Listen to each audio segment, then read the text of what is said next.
Well, no one event since the Civil War has underscored the fragility of American democracy than the January 6th attack on the U.S. Capitol. That the assault was launched by domestic insurgents remains an open wound for much of the country.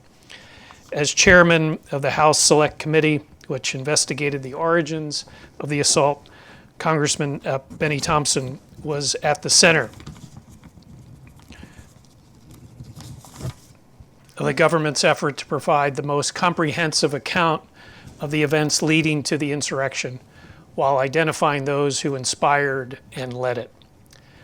With democracy now on the November ballot, we're fortunate to have the Congressman with us today, virtually, to discuss the legacy of the committee's work and the state of our fragile democracy as we stand today. Please welcome Congressman Thompson. Well, thank you so much for having me, and let me say to the people assembled, I'm always happy to talk about the work of the January 6th committee and some of our findings, as well as what the future may hold. But as what you saw with your own eyes on January 6th, it really did happen.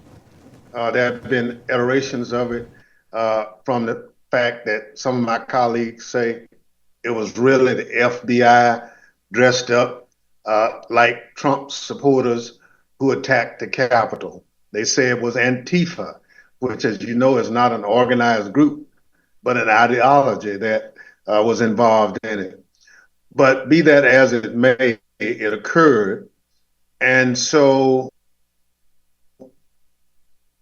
Congress, at its behest, put together a select committee to look into the facts and circumstances that brought about January 6th.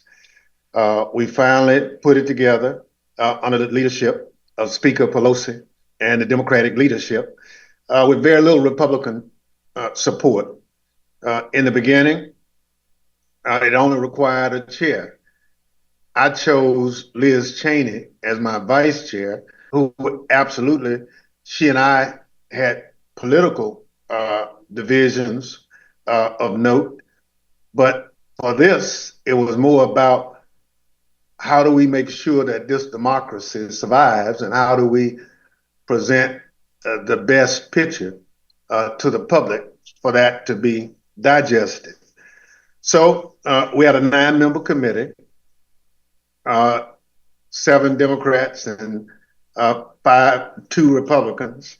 And so we went about our business of crafting an approach to what should we do. Well, it was clear that we needed to frame what occurred. So in our first hearing, we brought the individuals who were tasked with defending the Capitol on that day. We brought in members of the Capitol Police, as well as a member of the Washington, D.C. Police Department. And they told their story in riveting fashion, how they fought tooth and nail all that day, didn't know if they were going to survive. 3, well, facts about it, all 4 of the individuals who testified are now either retired, on disability, or some other form of support because of the injuries they received on that day.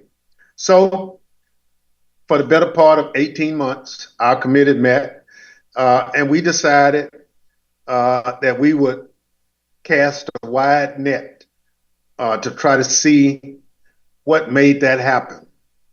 And the one thing that became quite clear is it was all about former President Trump's refusing to acknowledge that he lost the election. But as important is what he did leading up to the election and what he did right after the election that made that so salient. The reason I'm saying that is, if you remember his tweet inviting people to come to Washington on January 6th. And at the end of the tweet, it said, it's going to be wild. Well, 99% of the people in this country had no idea that on January 6th, Congress would be tasked with the responsibility of certifying the election, and the vice president would be the convener by statute of that process. But in the ensuing periods based on our review, there were a number of people who started getting into the president's orbit about somehow the election was stolen.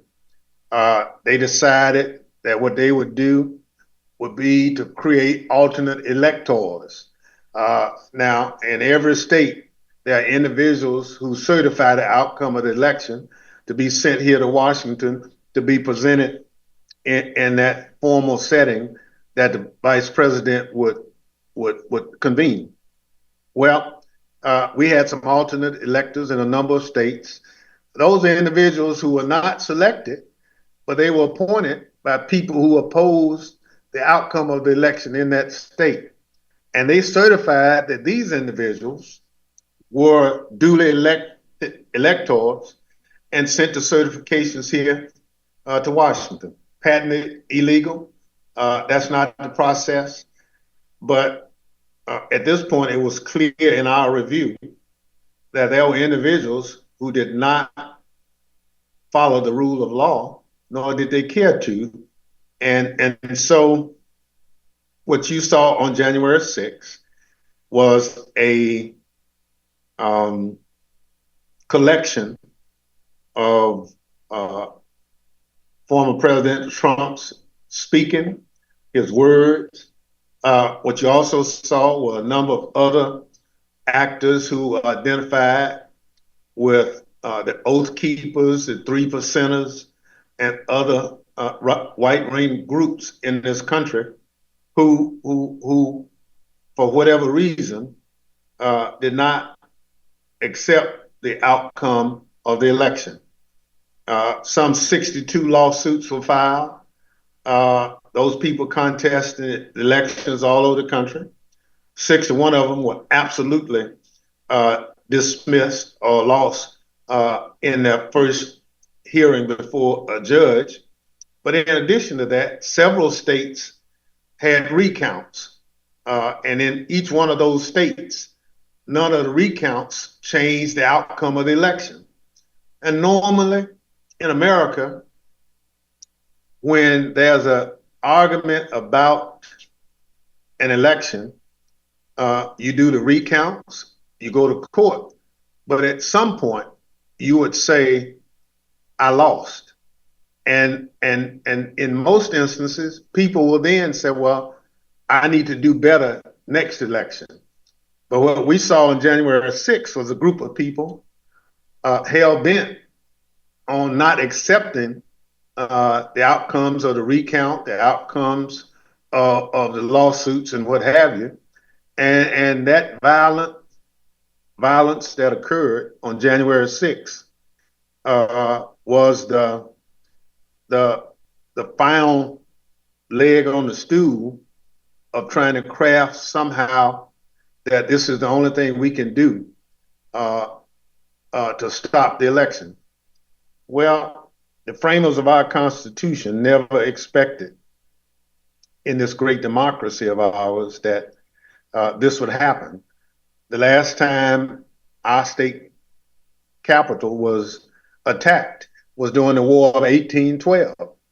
And so here we are in a democracy that most countries wish they had, acting like third world governments, in that its people not accepting the election would attack its own government. So our committee looked all over the country at the evidence.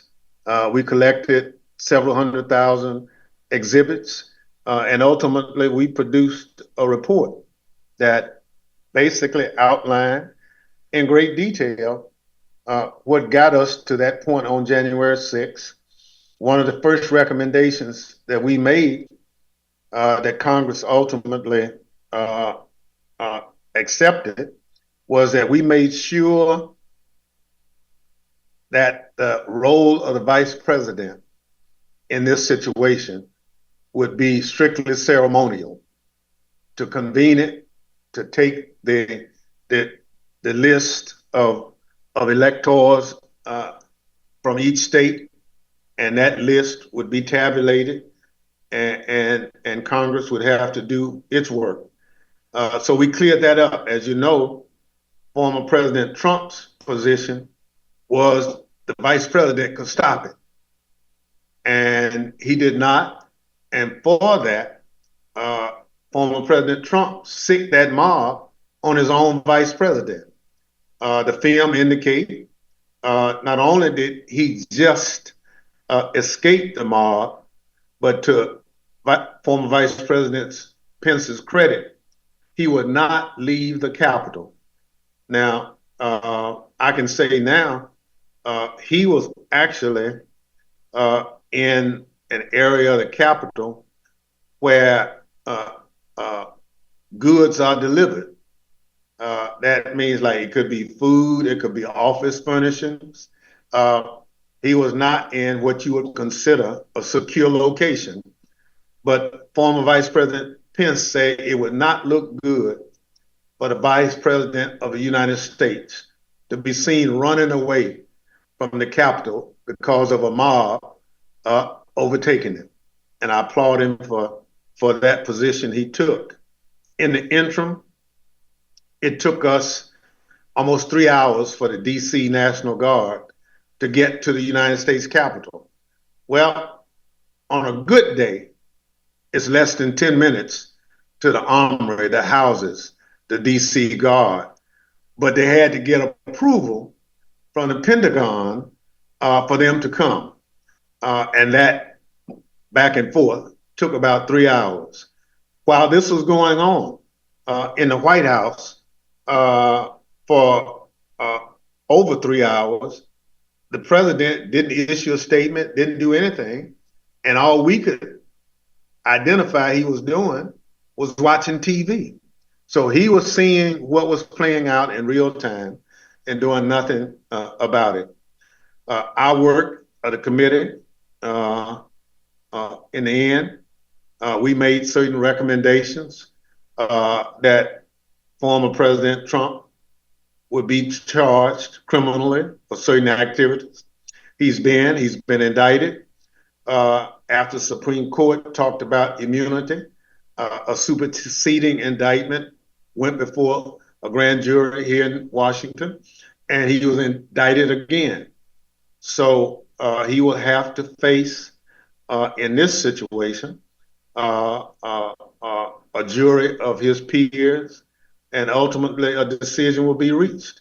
Our position, and the position of most people in this country, is that no one is above the law, not even the President of the United States. And so, for that reason, I'm convinced that the work of our committee and the lasting implications of it is how, even though our democracy was threatened, it survived.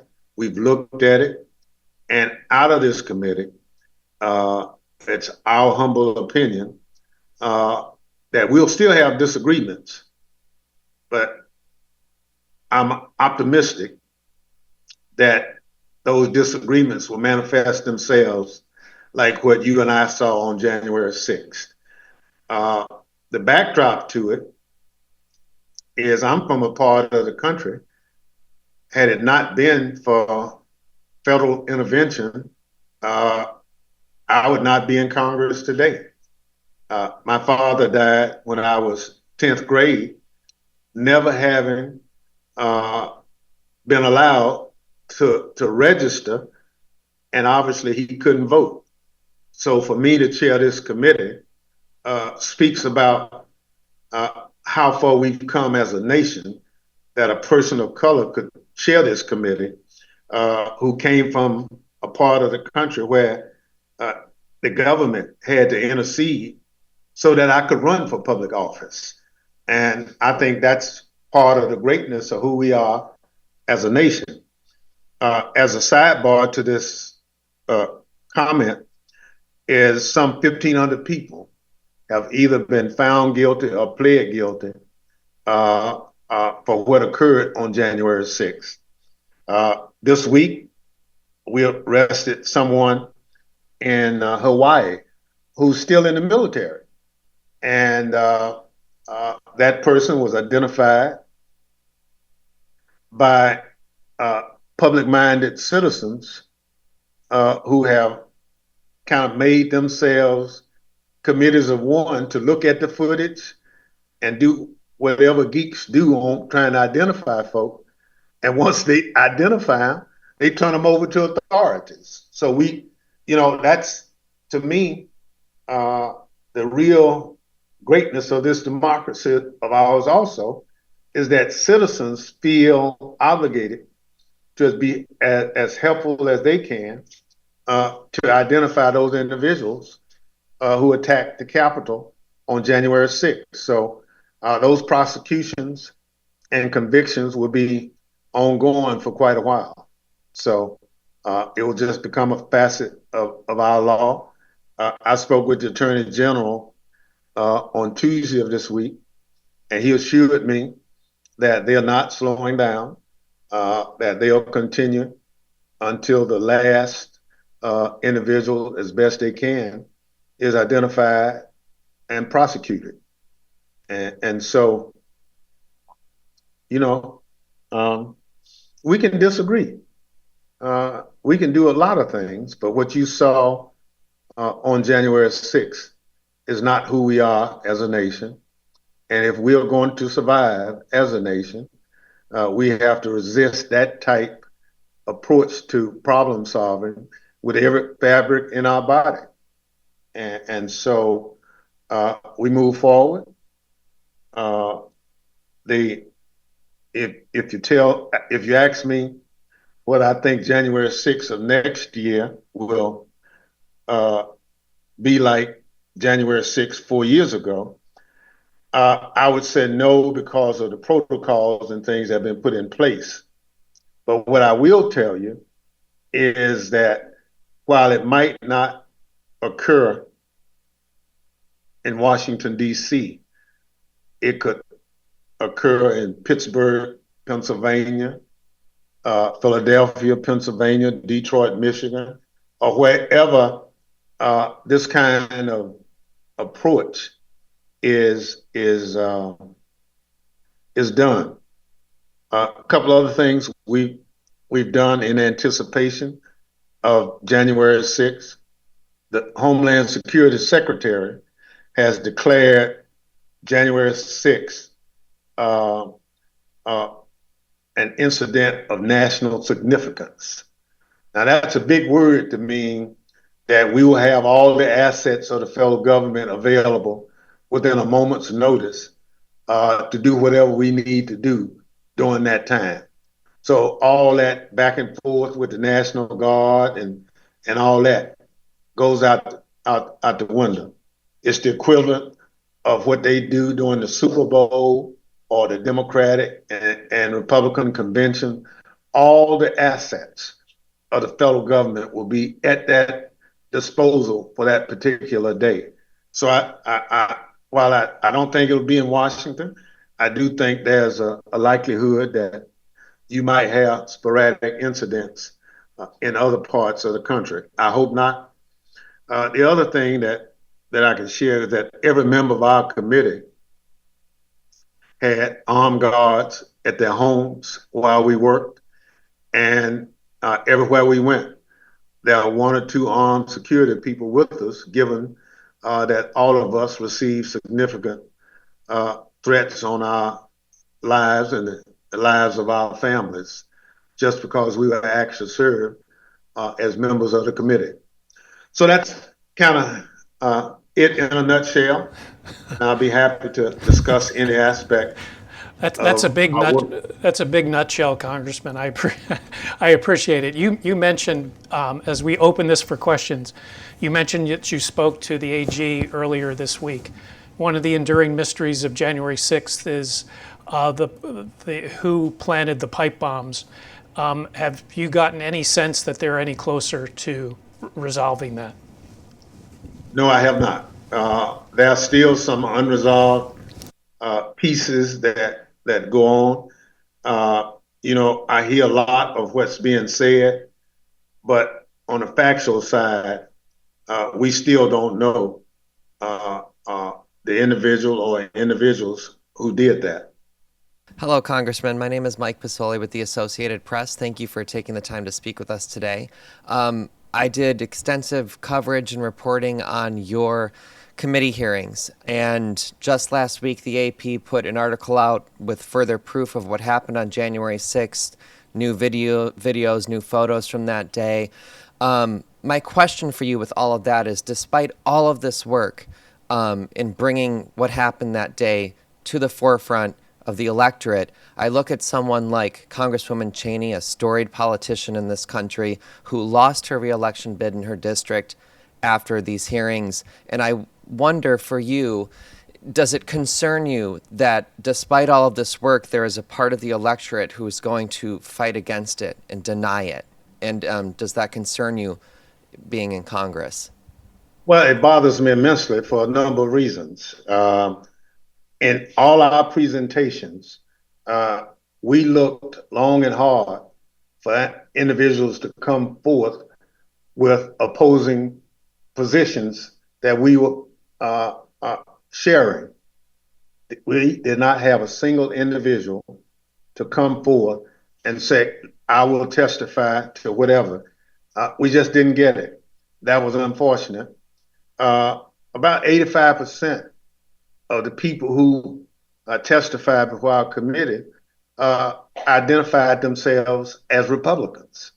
And so it was not that partisan witch hunt that at first we received. And obviously, when I picked Liz Cheney to be my vice chair, all that kind of went away.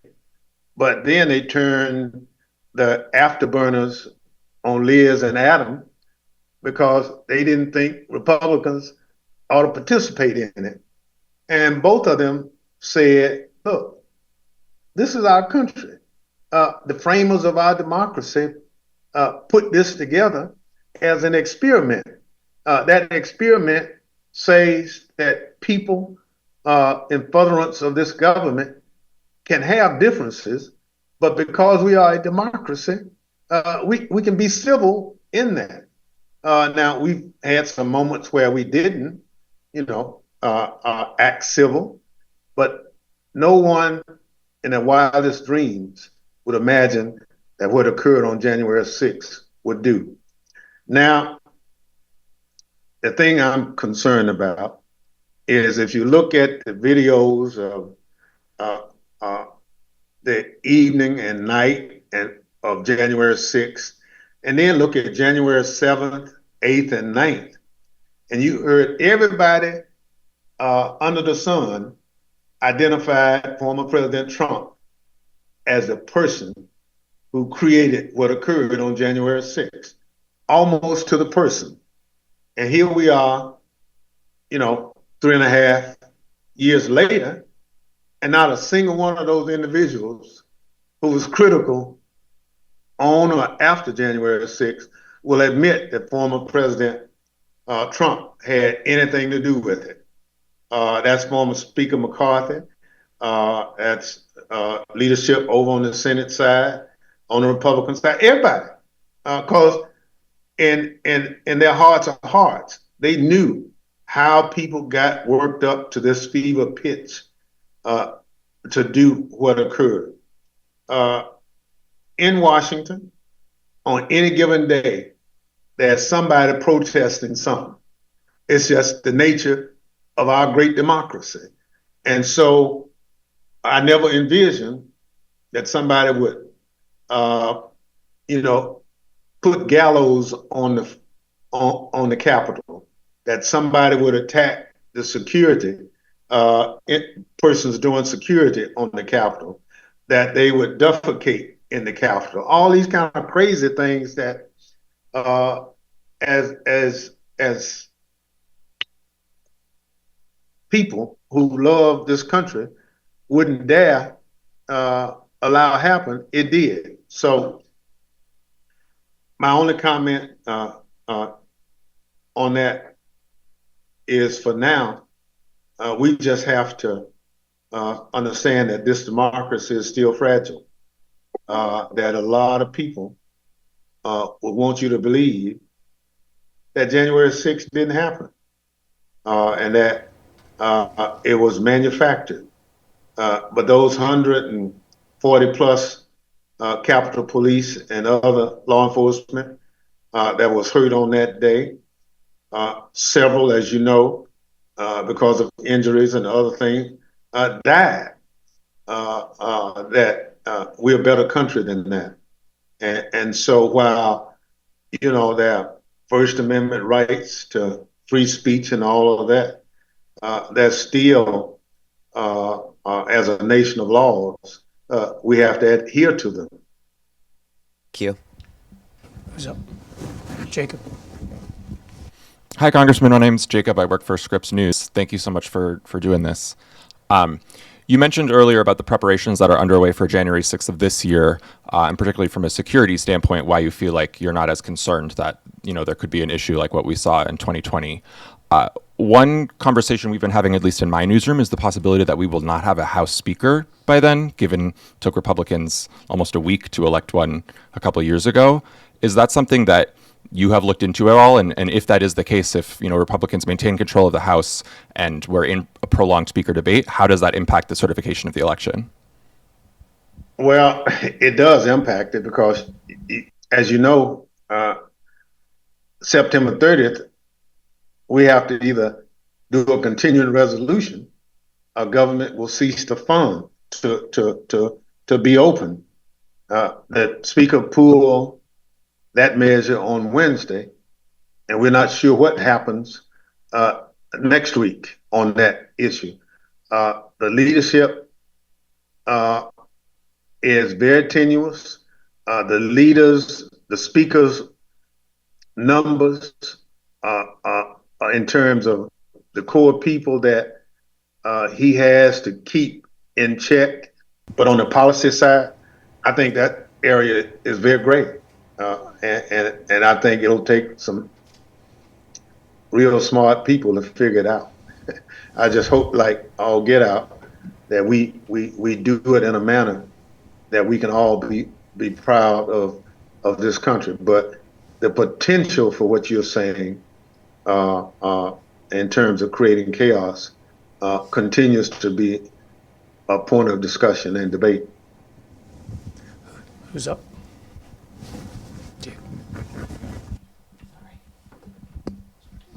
Hi, Congressman. My name is Diego Munoz. I'm from Bloomberg. We just passed 9/11, and I don't want to compare the events, but January 6th is another one of those events that we remember by the date. I'm sure a lot of people remember where they were when it happened, and it shocked not only the United States, but the world. The committee was very well produced.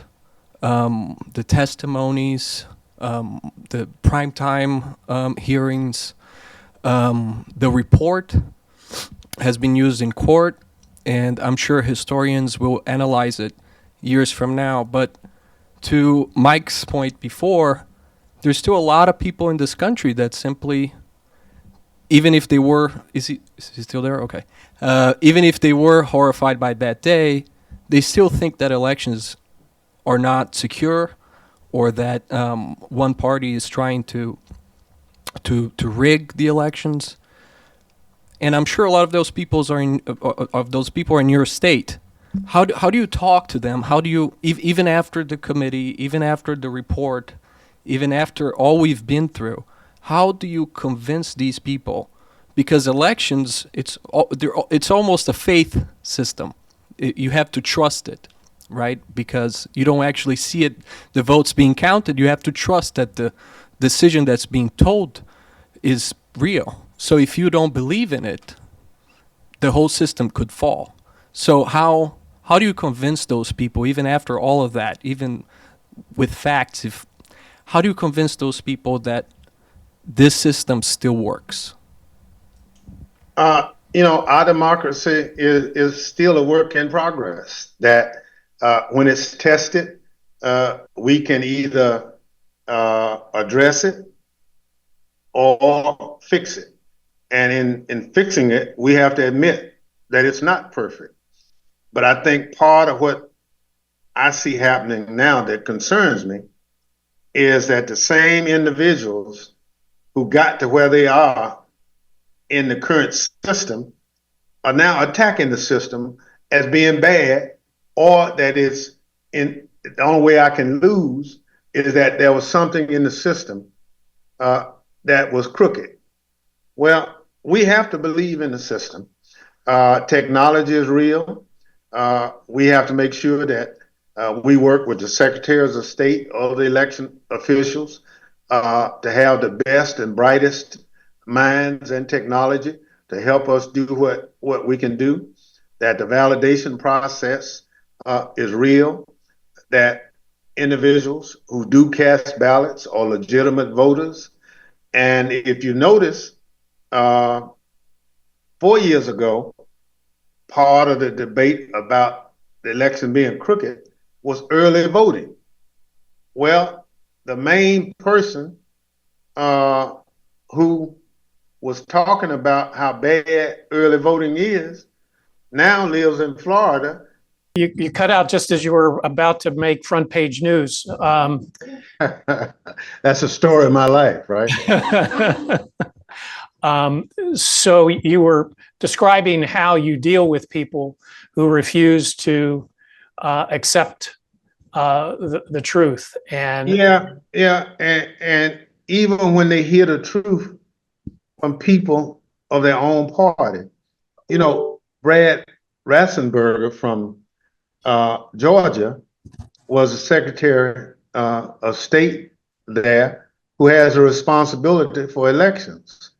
You all remember the telephone call from former President Trump, getting him to find those 11,000 odd votes to change the outcome of the election. And he basically said, Mr. President, the election was valid. There are a lot of great patriots in this country who see democracy above party. And I compliment all of them for standing strong on that. And I'm convinced that if those individuals, Democrat and Republican, continue to defend our way of government as the way forward, then this background noise you hear will continue to be there. We just should never, ever give that mindset growth. That same mindset wants you to believe that in Springfield, Ohio, Haitians are eating dogs and cats. And so we can't let that kind of mindset take over our electoral process. For women, we can't let that kind of mindset convince you and other folk that in parts of this country, babies are born, and if you don't want them, we kill them. That's just not who we are. And we have to push back when these falsehoods are put out there. One of the reasons the speaker pulled the bill back earlier in the week, there was a piece of legislation called the SAVE Act. Well, that says that if you are here in this country illegally, you can't vote in a presidential election. Well, if you're here illegally, you can't vote in any election, and that's a local process. And so when people started looking, they said, well, why are they promoting that? Well, they're trying to stoke and pit one group of people against another. And for a lot of us, we have to fight against that. And for me, as an African American whose ancestors came to this country in the belly of a ship, and now chairing that January 6th committee, my responsibility is to still defend this democracy. It was this democracy that in time helped free my ancestors from slavery. And so I have to buy 100% into who we are. Now, are we perfect? Absolutely not. But are we better than some of our other countries? Absolutely, we are. And we continue to work every day to be the best that we can be. We need to have debate. We need to settle and have discussion. But under no circumstances occurred on January 6th should be the outcome of who we are as the greatest democracy on earth. Before we leave the congressman, he's up against an engagement in 6 minutes. If we can keep a question to 2 minutes, right there. Hi, Congressman. Thanks for joining us. I'm Sydney. I'm with the Minnesota Star Tribune. Curious to know, if Trump is elected, do you think it's going to have any impact on some of these ongoing January 6 indictments? Oh, absolutely. I believe when he says he needs to be a dictator for a day, when he wants to free those 1,500 persons who've either pled guilty or been convicted around January 6th, all those things matter to those hundreds of thousands of federal employees who have become will and pleasure employees and subject to the whim of a commander-in-chief. That's not who we are. That's not job security. And when you look at other countries around the world, those kinds of totalitarian actions have not fared well. When I read Project 2025, so much of what I hear in that and read in that document, I hear former President Trump talking about it. But again, in this democracy, we have choices. I just think the choices depend on a free and open press. Our choices depend on not having a penalty system for people who have differences of opinion. But if we're able to present both sides, like I saw the debate earlier in the week. Well, both candidates claim victory. Well, I guess that's one way of putting it. But in the minds of the majority of the people, I think they know who won. But again, that's our democracy. And that's why a free press is actually one of the tenets of a democracy remaining great. If all of a sudden, because I disagree with what you write, I want to put you out of business, that's the slippery slope that we absolutely need to avoid. Congressman, I want to thank you for your time and sharing it with us today. Folks, thank you very, very much.